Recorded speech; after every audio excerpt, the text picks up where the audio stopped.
I learned a very clear lesson about confidence about 5 years ago, like right in the middle of a keynote presentation that I was doing that had magic and mentalism in it. Because a magic trick that I did absolutely did not land. So I was delivering a keynote presentation and I was weaving magic and mentalism throughout the talk.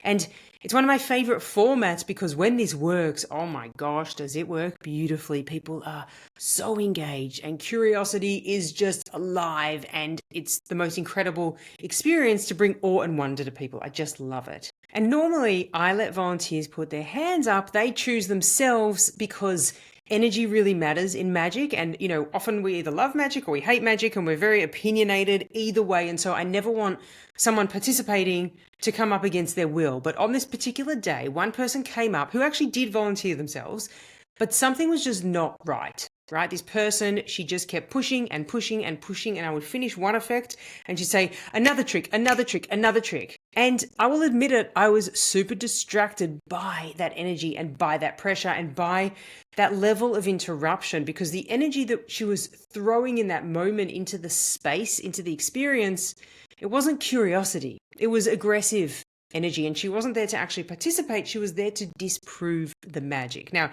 in the moment, I was just so focused on balancing the magic and mentalism with the lessons I was trying to actually deliver, and my confidence completely took a massive hit in a very subtle way, because when I'm doing magic or mentalism, I'm holding a lot at once, right? My attention has to be clear, has to be sharp.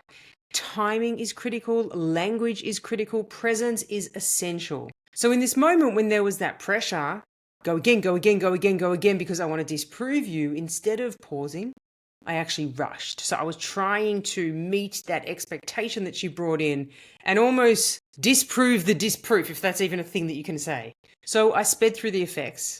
I didn't give the instructions in the way that I normally would with the pacing and the timing. And in magic and mentalism, that is absolutely critical. And because I abandoned that in an effort to try to appease this particular person, one of the effects didn't work. One of the three effects, while she was on stage, did not work. And so she got what she wanted.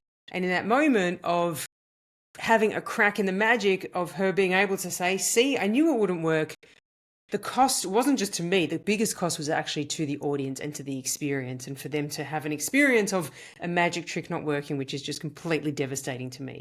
And the experience collapsed, not because of her energy, but because I allowed her approach in that moment to pull me out of being in my present state and giving my best self to that experience and that audience. And that was a huge moment for me on stage, especially when it came to entertainment. And even though she did volunteer herself, I did make a vow, which is never have anyone participate in magic or mentalism unless they have volunteered themselves. Because if we do try to force people into a role, whether it is on stage, in meetings, in conversations, it just doesn't work, right?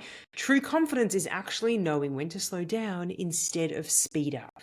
I tried to meet her energy and match it back, which is totally not what I should have done in that particular moment. True confidence in that moment really, for me, would have been creating an experience for the whole room instead of just attending to one person because they were on stage with me. And also, critically, confidence in that moment really would have meant trusting my own process instead of reacting to the pressure that I felt. And this doesn't just apply to stages and spotlights. Like, how often do we rush our words because someone's energy makes us doubt ourselves? Or how often do we abandon our own timing, our own boundaries, our own values just to keep things moving? Or how often do we allow one voice to hijack an entire experience? Real confidence is knowing when to give yourself permission to pause and when to actually take that pause, and knowing that you can pause, you can reset, and you choose who accesses your energy and in what way. I should not have been trying to prove the magic in that moment. And I have, in fact, never tried to prove it since. My attitude is always, I invite you into this experience.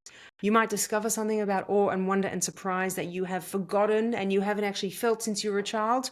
Or you might choose to still decide you don't like it. However you choose to receive it is up to you. But I'm going to create the most amazing experience in this moment and give you an opportunity to experience something you never have, or to shift your mindset, or to discover a new sense of fun and adventure and possibility.